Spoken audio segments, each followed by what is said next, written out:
इस वीडियो में बताया या हर वीडियो में बता रही हूँ वो आप डेली याद भी करिए, क्योंकि अगर अभी से आप याद करोगे तो आपके लिए बेटर होगा। एंड में आपको प्रॉब्लम नहीं होगी, सबको इकट्ठा याद नहीं करना पड़ेगा। ठीक है, तो जितना भी मैंने अभी आपको नोट्स दिए, जितना भी मैंने आपको अभी समझाया, उसको दिमाग में रखना है, भूलना नहीं है, उसको याद रखना है। ठीक है, तो इसलिए याद रखने के लिए आप कम से कम 2-3 बार तो वीडियो देखो,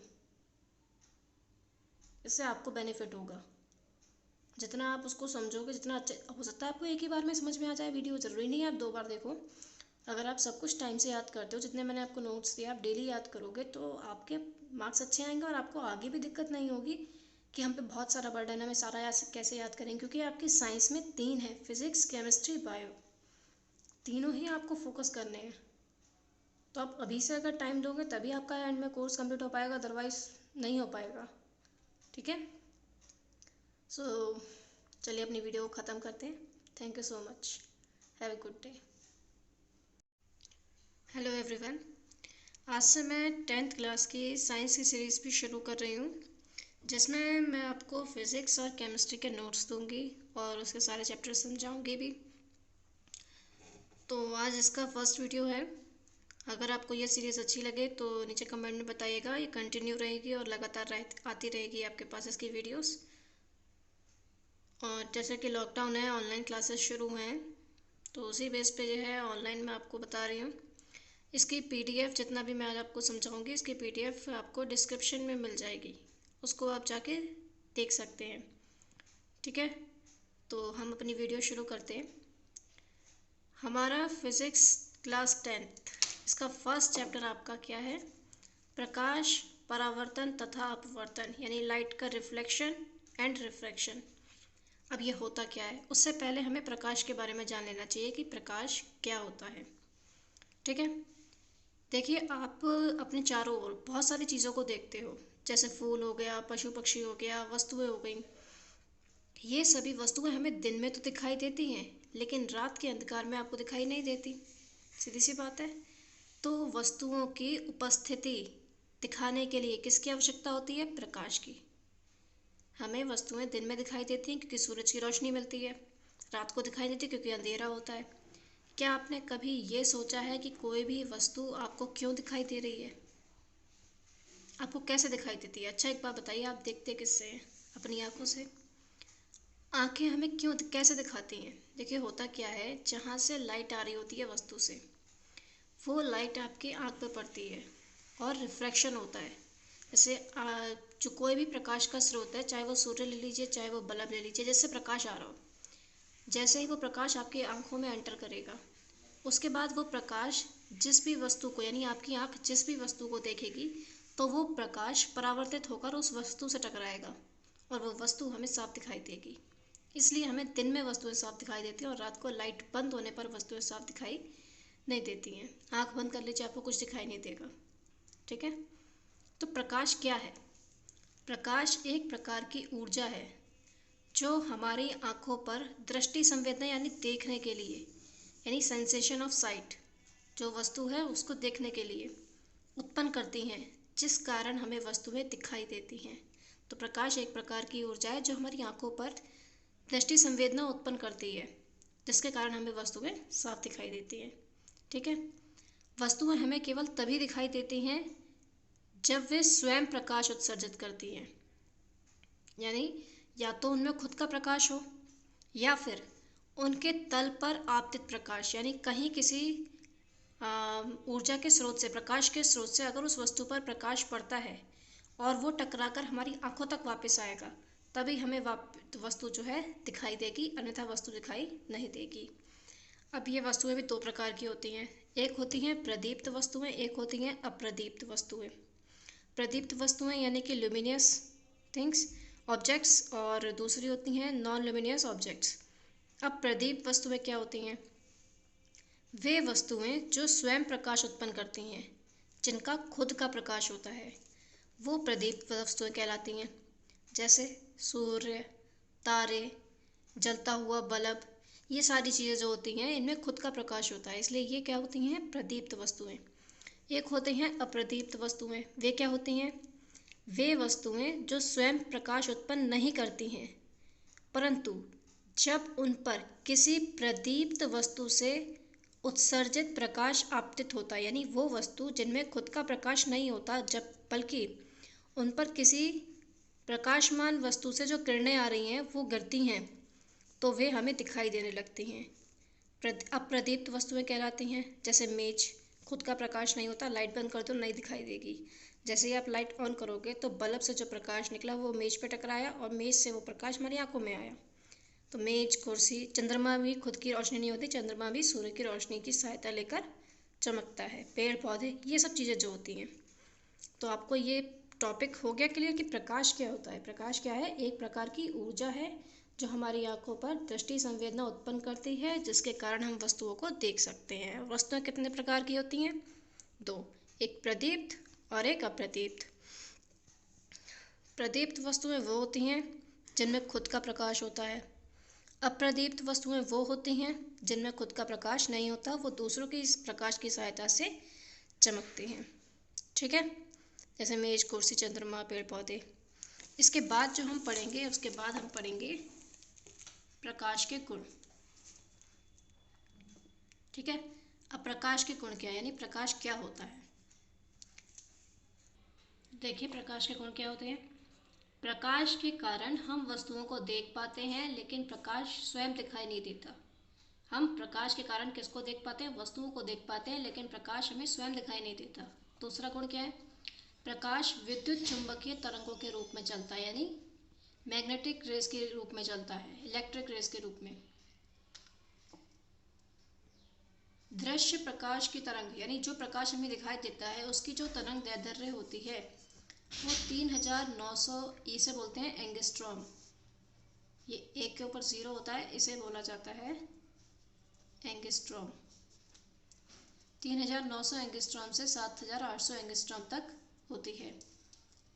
प्रकाश के संचरण के लिए माध्यम की आवश्यकता नहीं होती। ध्वनि, जो आपने 9th क्लास में पढ़ चुके हो, ध्वनि का जो संचरण होता है उसके लिए हमें क्या होती है? माध्यम की आवश्यकता होती है। अगर माध्यम नहीं होगा तो ध्वनि आपको सुनाई नहीं देगी। लेकिन प्रकाश के संचरण के लिए माध्यम की आवश्यकता नहीं होती। प्रकाश निर्वात में चल सकता है, और निर्वात में जो प्रकाश की चाल होती है वो होती है 3 × 10⁸ मीटर प्रति सेकंड। क्या होती है? 3 × 10⁸ मीटर प्रति सेकंड। साधारणतः प्रकाश सीधी रेखा में चलता है। कैसी रेखा में चलता है? सीधी रेखा में। वह सरल रेखा जिसके अनुदिश प्रकाश गमन करता है प्रकाश किरण कहलाती है। यानी मान लीजिए ये प्रकाश का स्रोत है, यहाँ से बिल्कुल सीधी रेखा है, तो ये जो लाइन है ये आपकी प्रकाश किरण कहलाएगी। जैसे हम बोलते हैं सूर्य से प्रकाश किरणों के रूप में धरती तक आता है, पृथ्वी तक आता है। तो किरण यानी ऊर्जा के स्रोत से आपके यहाँ तक जो प्रकाश आ रहा है उसकी सीधी रेखा में जो गति करता है वो गमनपात उसका प्रकाश किरण कहलाता है। ठीक है। प्रकाश पारदर्शी माध्यम जैसे कांच, वायु आदि में परिगमित, पारगमित यानी जा सकता है, परंतु अपारदर्शी माध्यम लोहा, लकड़ी, इसमें से नहीं गुजर पाता। कांच में से गुजर जाएगा, वायु में से गुजर जाएगा, लेकिन जो अपारदर्शी माध्यम यानी जिसके आर पार हम नहीं देख सकते, और पारदर्शी माध्यम वो जिसके आर पार देखा जा सकता है, जैसे लोहा, लकड़ी, ये होते हैं अपारदर्शी माध्यम। इसमें से प्रकाश नहीं जा सकता। प्रकाश चमकदार तथा चिकनित पृष्ठों से परावर्तित होता है। परावर्तित मतलब क्या होता है? किसी तल से जाकर टकरा के वापस लौटना। परावर्तन मतलब वापस लौटना। तो प्रकाश क्या होता है? जैसे कोई चमकदार चीज़ है या कोई चिकना तल है, उस पर जाता है प्रकाश, टकराता है और वापस लौट आता है, उसी से परावर्तित हो जाता है। ठीक है। यदि प्रकाश एक पारदर्शी माध्यम से दूसरे पारदर्शी माध्यम में जाता है तो प्रकाश का अपवर्तन हो जाता है। प्रकाश का अपवर्तन क्या होता है ये आगे की बात है। वैसे अभी इसके जब आपका परावर्तन पूरा कंप्लीट हो जाएगा उसके बाद हम परावर्तन पे फोकस करेंगे। तो अपवर्तन क्या होता है? जब एक प्रकाश एक पारदर्शी माध्यम से दूसरे पारदर्शी में जाता है। जैसे मान लीजिए आपने प्रकाश की लाइट पहले कांच में डाली, फिर आपने पानी में डाली, या वायु से कांच में डाली, ठीक है, या कांच से पानी में या कांच से वायु में, जो भी है। अपवर्तन क्या होता है? जैसे मैंने अभी आपको बोला प्रकाश जो है वो बिल्कुल सीधी रेखा में गति करता है। कैसी रेखा में गति करता है? सीधी रेखा में। ठीक है। अपवर्तन क्या होता है? प्रकाश का अपने मार्ग से विचलित हो जाना। क्या हो जाना? विचलित हो जाना। जैसे कभी आप एक कांच का बर्तन लो, कांच का जग होगा, गिलास होगा, कुछ भी होगा, उसमें आप पानी भरो, ठीक है। उसमें आप पेंसिल डालो, क्या डालो, पेंसिल या पेन कुछ भी। और जब आप उसे देखोगे बाहर से कांच की सतह से, तो वो आपको पेंसिल टेढ़ी दिखाई देगी। क्या पेंसिल टेढ़ी है? नहीं, लेकिन दिखाई कैसी दे रही है? टेढ़ी। क्यों? ये होता है जब प्रकाश एक माध्यम से दूसरे माध्यम में जाता है, तो प्रकाश जो है वो अपने मार्ग से थोड़ा सा विचलित हो जाता है, सीधी रेखा में गति नहीं कर पाता। उसे ही बोलते हैं प्रकाश का अपवर्तन। ठीक है, समझ में आया? अगला हमारा टॉपिक जो है वो है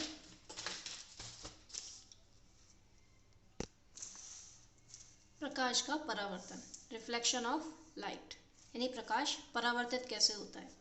तो उसकी जो परिभाषा है, प्रकाश का किसी चिकने तल से टकराकर वापस लौट जाना।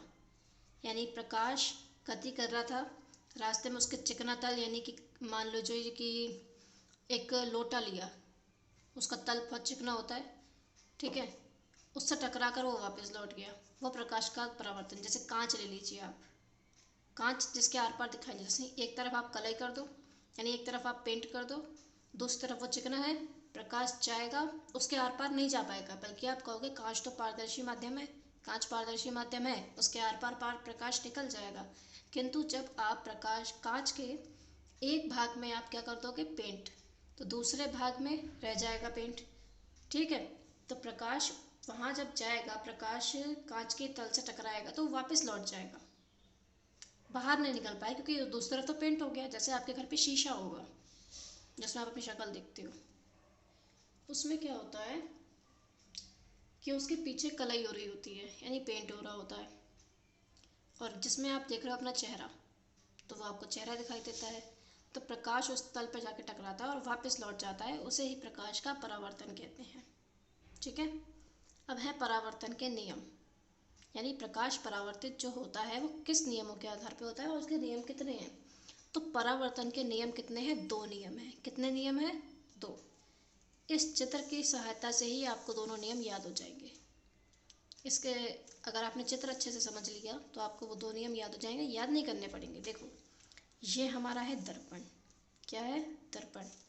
ये जो हमने लाइनें खींची हैं, डैश डैश डैश डैश, ये समझ लो कलई हो रही है। क्या हो रही है? पेंट, यानी एक तरफ पेंट हो गया। ये आपका कांच है, दर्पण है, दर्पण मतलब कांच, शीशा, जिसके दोनों तरफ आर पार होता है। हमने एक तरफ पेंट कर दिया, दूसरी तरफ नहीं किया है हमने, देखिए खाली छोड़ दिया। ये है अभिलंब, यानी बिल्कुल सीधी लाइन, यानी 90 डिग्री, यानी जिस बिंदु पे प्रकाश गिरेगा, शीशे के जिस बिंदु पे प्रकाश गिरेगा वो होता है आपतन बिंदु। क्या होता है? आपतन बिंदु। और आपतन बिंदु से सीधी रेखा होती है अभिलंब। ठीक है, तो ये इसका क्या है? अभिलंब। अब देखो, ये है आपतित किरण, यानी जब कोई प्रकाश की किरण इस बिंदु पे टकराएगी, कहाँ पे? इस बिंदु पे, तो ये टकराकर वापस लौट जाएगी, यानी प्रकाश की किरण यहाँ पे टकराई और यहाँ से वापस चली गई। ये तीर देखिएगा, ये गलत हो गया था थोड़ा तीर, तो ये तीर इस तरफ है, यानी, और ये तीर क्या है? इस तरफ, यानी ये प्रकाश की किरण इधर जा रही है और जैसी टकराई वो वापस लौट गई। ठीक है, अब एक चीज़ और, इसे बोलते हैं आपतित किरण जो गिरती है, और ये होती है परावर्तित किरण जो टकराकर वापस जाती है। अब ये आई और आर क्या है? ये है कोण।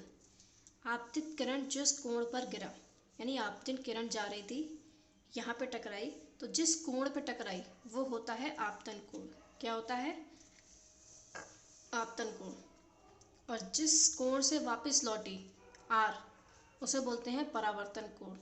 इसे बोलते हैं आपतन कोण, इसे बोलते हैं परावर्तन कोण, एंगल ऑफ इंसिडेंट और एंगल ऑफ रिफ्लेक्शन। ठीक, अब देखिए इसके नियम क्या है। इसके नियम तीनों, दोनों जो हैं वो इसी से याद करोगे आप। आपतित किरण, अभिलंब और परावर्तित किरण, ये 3 किरणें ही तो हैं, एक आपतित किरण, एक अभिलंब और एक परावर्तित किरण। तीनों, 1 2 3, तीनों एक ही तल में, यानी एक ही तल में एक ही पॉइंट पर होते हैं। आपतित किरण, अभिलंब और परावर्तित किरण तीनों एक ही तल में होते हैं। आपतित किरण, अभिलंब, परावर्तित किरण तीनों एक ही तल में होते हैं। ये आपका पहला नियम है। दूसरा नियम क्या होता है? आपतन कोण सदैव परावर्तन कोण के बराबर होता है, यानी आई किसके बराबर होता है? आर के। हो गए दोनों नियम याद। देख लीजिए दोनों नियम। आपतित किरण, अविलंब तथा परावर्तित किरण तीनों एक ही तल में होते हैं और परावर्तन कोण सदैव आपतन कोण के बराबर होता है। यानी ये दोनों एंगल बराबर होंगे। जिस कोण से ये किरण गिरेगी उसी कोण से ये किरण वापस चली जाएगी। ठीक है। अब हमारा जो टॉपिक है वो है समतल दर्पण के द्वारा बने प्रतिबिंब की विशेषताएं। वैसे इससे पहले तो आपको प्रतिबिंब के बारे में पता होना चाहिए, प्रतिबिंब क्या होता है और समतल दर्पण क्या है क्या नहीं है। ठीक है, कोई बात नहीं, उसमें आगे करेंगे। समतल दर्पण से बने प्रतिबिंब की विशेषताएं। मैं आपको प्रतिबिंब बता देती हूँ क्या होता है। जब प्रकाश की किरणें किसी बिंदु से चलकर परावर्तन के बाद किसी दूसरे बिंदु पर जाकर मिलती हैं या मिलती हुई प्रतीत होती हैं, उसे ही उस वस्तु का प्रतिबिंब कहते हैं। जैसे आप जब अपनी शक्ल देखते हो शीशे में, तो आपको शीशे में क्या दिखाई देता है? अपना प्रतिबिंब ही तो दिखाई देता है, अपनी छवि तो दिखाई देती है। ठीक है, तो यदि प्रकाश की किरणें किसी बिंदु से यानी हमारे चेहरे से चलकर परावर्तन के बाद शीशे पर टकरा के परावर्तित हुई किरणें उसके बाद किसी दूसरे बिंदु पर मिलती हैं या मिलती हुई प्रतीत होती हैं, ठीक है, तो उस दूसरे बिंदु को जहाँ पर वो मिल रही हैं वो वस्तु का क्या कहलाएगा? प्रतिबिंब। क्या कहलाएगा? प्रतिबिंब। अब समतल दर्पण क्या होता है? समतल वैसे दर्पण जो होता है वो तीन प्रकार का होता है। एक होता है समतल दर्पण, एक होता है उत्तल दर्पण, एक होता है अवतल दर्पण। उत्तल और अवतल दर्पण जो होता है वो गोलीय दर्पण में शामिल होता है क्योंकि वो गोल होता है। ठीक है, तो समतल दर्पण क्या होता है? समतल दर्पण होता है बिल्कुल सीधा, यानी इस तरीके से, ये बिल्कुल सीधी लाइन है, एक तरफ आपकी कलई हो रही होगी। जैसे शीशा आपके घर का जो होता है जिसमें आप शक्ल देखते हो वो समतल दर्पण होता है, क्योंकि उसमें आप अभी इसमें जब पढ़ेंगे ना सामने इसकी विशेषताएं तब आपको समझ में आएगा समतल दर्पण की विशेषताएं। समतल दर्पण दिखने में ऐसा होता है, बिल्कुल सीधी लाइन होती है, एक तरफ पेंट होता है, एक तरफ कुछ नहीं हो रहा पेंट, उस तरफ से प्रकाश टकरा के वापस लौटता है। तो इसकी विशेषताएं देखो। समतल दर्पण द्वारा जो प्रतिबिंब बनता है वो सदैव आभासी और सीधा होता है। यानी समतल दर्पण के द्वारा जो भी प्रतिबिंब बनेगा आभासी प्रतिबिंब होगा। कैसा होगा? आभासी। आभासी यानी कि वास्तविक में वो वस्तु वहाँ दिखाई नहीं देगी, आपको दिखती हुई प्रतीत होगी। ठीक है, और कैसा होता है? सीधा। जब आप शीशे में अपनी शक्ल देखते हो तो आपको सीधी शक्ल दिखाई देती है, टेढ़ी तो दिखाई नहीं देती। ठीक है, और क्या वो प्रतिबिंब जो आप शीशे में देख रहे हो वो वास्तविक होता है? क्या वो असली में आप छू सकते हो? नहीं, वो आभासी होता है। प्रतिबिंब का आकार वस्तु के आकार का होता है, यानी शीशे में आप जितने दिख रहे हो, जैसे जितना आप अपनी बॉडी का पार्ट दिखाओगे उतना ही दिखाई देगा, बढ़ चढ़ कर दिखाई देगा नहीं। ठीक है। तीसरा,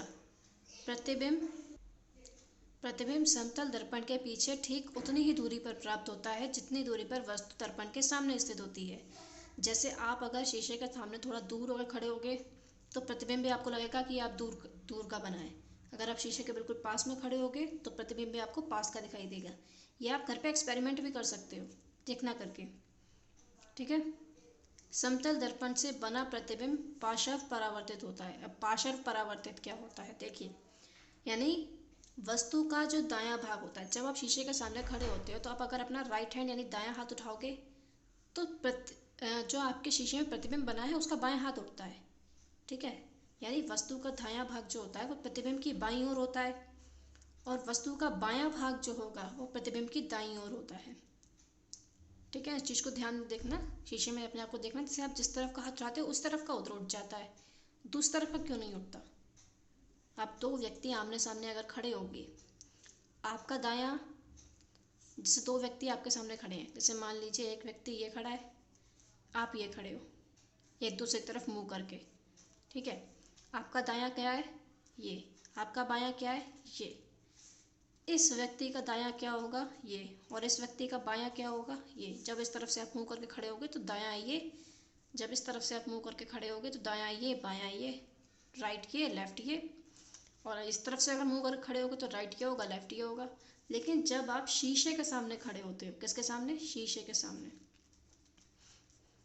ठीक है, वो भी आपकी तरफ देख रहा होता है, आप भी उसकी तरफ देख रहे हो, तो शीशे के सामने की बात हो रही है।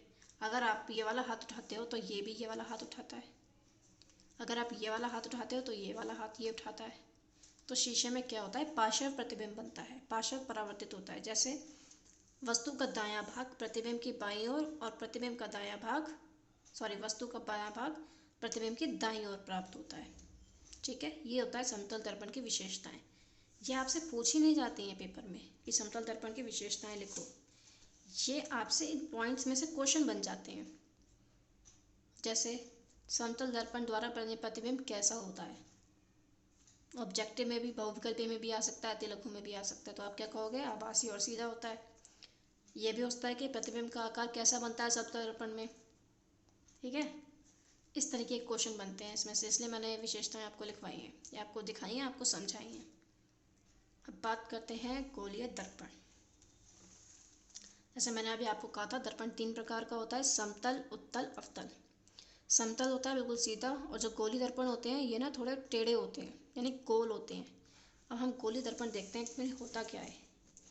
देखो इसमें लिखा है गोली दर्पण, कोई चिकना तल जिस पर कलई करके परावर्तक बनाया जाए वो दर्पण कहलाता है। यानी कोई भी चिकना तल जिस पर हम एक तरफ पेंट कर दें और उसे परावर्तक बना दें तो वो दर्पण कहलाता है। जैसे एक और कलई की गई कांच की समतल प्लेट समतल दर्पण कहलाती है, यानी एक सीधी प्लेट जिसमें एक तरफ आप पेंट करो तो उसी तरफ आपको वो परावर्तक तल बन जाएगा। अब देखो वे दर्पण जो कांच के खोखले गोले के कटे भाग होते हैं, कांच के खोखला गोला उसके कटे भाग होते हैं, वो गोलीय दर्पण, क्योंकि गोले के भाग हैं। गोलीय दर्पण बनाने के लिए कांच के खोखले पतले गोले के एक भाग को काटकर उसके एक तल पर पारे या फिर चांदी की कलई करके उसके ऊपर लाल ऑक्साइड का लेप लगा देते हैं। जैसे कलई कर देते हैं, किस किस की कलई होती है, या तो पारे की हो जाएगी, नहीं तो चांदी की कलई करके उसके ऊपर हम लाल ऑक्साइड का लेप लगा देते हैं। इससे इनका दूसरा तल जो होता है वो क्या हो जाता है, परावर्तक तल बन जाता है। अब गोलीय दर्पण कितने प्रकार के होते हैं। गोलीय दर्पण आपके जो होते हैं वो 2 प्रकार के होते हैं, एक अवतल दर्पण और एक उत्तल दर्पण। अवतल दर्पण क्या होता है, वे गोलीय दर्पण जिनमें उभरे हुए तल पर कलई होती है। जैसे अभी उन्होंने कहा था गोलीय दर्पण क्या होता है, कांच के खोखले गोले का भाग होता है। खोखला गोला यानी कि जैसे एक प्लास्टिक की बॉल ले लो आप, जो अंदर से खोखली होती है, साइड से ही तो प्लास्टिक है गोल, अंदर जब उसे काटोगे तो वो तो खोखली होगी, अंदर से खाली होगी, है ना। तो वही कांच का खोखला गोला होता है, उसका भाग होता है गोलीय दर्पण। अब अवतल दर्पण क्या होता है, जैसे मान लीजिए कांच का खोखला गोला, मान लीजिए कांच का जो खोखला गोला है वो गोल होगा, जब आप इसे काटोगे तो ये निकलेगा इसका गोलाई वाला हिस्सा, वही है ये देखिए, ये गोलाई वाला हिस्सा निकला जिसमें हमने उभरे हुए तल पे कलई कर दी। ये जो डॉट लाइनें हैं ये होती हैं कलई की लाइनें। तो कौन से तल पे कलई करनी है, उभरे हुए। उभरा हुआ मतलब उठा हुआ, ये तो उठा हुआ है इस तरफ से, अंदर से तो दबा हुआ है। देखो अगर आप इधर से देखोगे तो ये उठा हुआ है, इधर से देखोगे तो दबा हुआ है, तो उठे हुए वाले पे हमने कलई की। और परावर्तन कहाँ होगा, अंदर की तरफ होगा, दबी सतह पर, उसे अवतल दर्पण कहते हैं। वे गोलीय दर्पण जिनमें उभरे हुए तल पे कलई होती है और परावर्तन कहाँ होता है, अंदर दबी हुई सतह पर होता है, उसे अवतल दर्पण कहते हैं। ये देखिए दिखा रहा है कलई का तल, ये हमारा परावर्तक तल है इधर वाला, और देखिए ये जो लाइन है ये बीच में से जाएगी बिल्कुल, और ये इस तरफ टकराया किरण और ये वापस उसी मार्ग पे लौट गई।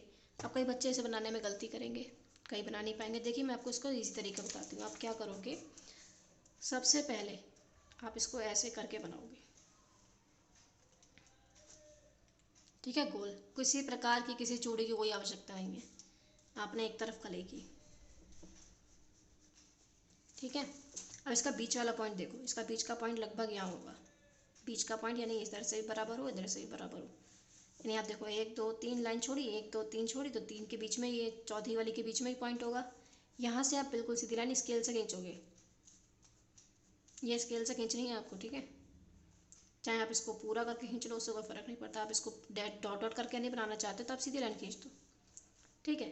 फिर स्केल से ही आपको ये वाली लाइन खींचनी है जो टकराई और ये वहाँ से वापस लौट गई, लेकिन इनकी ये जैसे देखिए ये जो एंगल पे है उसी एंगल पे वापस आनी चाहिए। तो यानी जितनी ऐसे बना रहे हो उतना ही ऐसे बनाओ, ये सारा काम स्केल से होना है। ये चाहे आप भले ही स्केल से ना बनाओ, ये हाथ से बना देना ये चीज़, लेकिन ये लाइनें जो होती हैं बिल्कुल सीधे आपको स्केल से बनानी है, ठीक है। तो ये था आपका गोलीय दर्पण। अब आते हैं हम अब उत्तल दर्पण। उत्तल दर्पण जस्ट अवतल का उल्टा होता है। वे गोलीय दर्पण जिनमें दबे हुए तल पे कलई होती है। अब देखो एक हिस्सा आपको मैंने बताया इस तरीके से होता है, एक हिस्सा, फिर जब पूरे बॉल है कांच की, जब एक हिस्सा आपने काट लिया तो ये हो गया अवतल, ये हो गया उत्तल, या आप इसी को उल्टा करके रख लो। अब देखो आपने इस तरीके से बनाया, ठीक है। अब इधर से उठा है, इधर से दबाया, तो आपने इधर से दबे हुए वाले पे कलाई कर दी, और उभरे हुए वाले पे क्या होगा, परावर्तन होगा। दबे वाले पे कलाई होगी और उभरे वाले पे परावर्तन होगा। देखिए कलाई किया के तल, परावर्तक तल, यहाँ भी बीच में लाइन खींची, ऐसे करके ऐसे बना दिया। और बनाने का तरीका मैंने अभी बता ही दिया आपको, सेम वैसे ही बनाना है, ठीक है। तो आज हम जो है अभी इतना ही करेंगे, अभी तो इसमें बहुत है फर्स्ट चैप्टर में। अभी यही आपने उत्तल अवतल समझा है, अभी आप प्रतिबिंब समझोगे, फिर गोलीय दर्पण की परिभाषाएं समझोगे, फिर उसके यूवीएफ में संबंध, रेखीय आवर्धन, संयुग्मी फोकस, बहुत सारी चीज़ें हैं। तो एक वीडियो में तो मुमकिन नहीं है, क्योंकि अगर एक वीडियो में मैं आपको बता भी दूंगी तब भी आपको समझ में नहीं आएगा पूरा चैप्टर एक बार में, ठीक है। तो आज जो हमने पढ़ा, हमने क्या पढ़ा, हमने पढ़ा प्रकाश, वस्तुएं कौन सी दो प्रकार की, फिर हमने पढ़ा था प्रकाश के गुण, वो भी आपको करने हैं, क्योंकि प्रकाश के गुण से भी ऑब्जेक्ट, जैसे अभी मैंने विशेषताएं लिखी, ऐसी प्रकाश के जो गुण थे उसमें आपको क्या करना है, प्रकाश के गुण एक बार देख लो, वो भी आपके ऑब्जेक्टिव करके आते हैं। ये जो है ये आपको फर्स्ट लाइन पे ध्यान नहीं देना है, इसके जो ऊपर हेडिंग लिखा हुआ है आपको सिर्फ ये देखनी है। ये मैंने आपको बता दिया, ये आपसे ऑब्जेक्टिव या अतिलघु के रूप में पूछा जाता है। फिर आपने पढ़ा प्रकाश का परावर्तन, फिर आपने परावर्तन के नियम पढ़े, 2 नियम थे, दोनों आप चित्र की सहायता से याद कर लोगे। फिर आपने संतन दर्पण की विशेषताएं पढ़ी, ठीक है, मैंने एक्सप्लेन किया। फिर गोलीय दर्पण पढ़ा आपने कितना होता है, फिर अवतल दर्पण पढ़ा, देन आपने उत्तल दर्पण पढ़ा।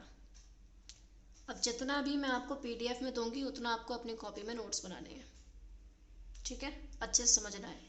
ये जितना भी मैंने अभी यहाँ पे आपको एक्सप्लेन किया, ये आप अच्छे से समझो, दोबारा सुनो, तिबारा सुनो, वीडियो को बार बार देखो, ताकि आपको कॉन्सेप्ट एक बार में ही क्लियर हो जाए। क्योंकि अगर एक बार में कॉन्सेप्ट क्लियर हो जाएगा तो आपके लिए बेटर रहेगा, अगर आप उसमें कंफ्यूज हो जाओगे तो फिर वो आप अटके ही रहोगे, ठीक है। तो कोई भी कन्फ्यूज़न हो तो मुझे नीचे कमेंट बॉक्स में मुझसे पूछ लो, ठीक है।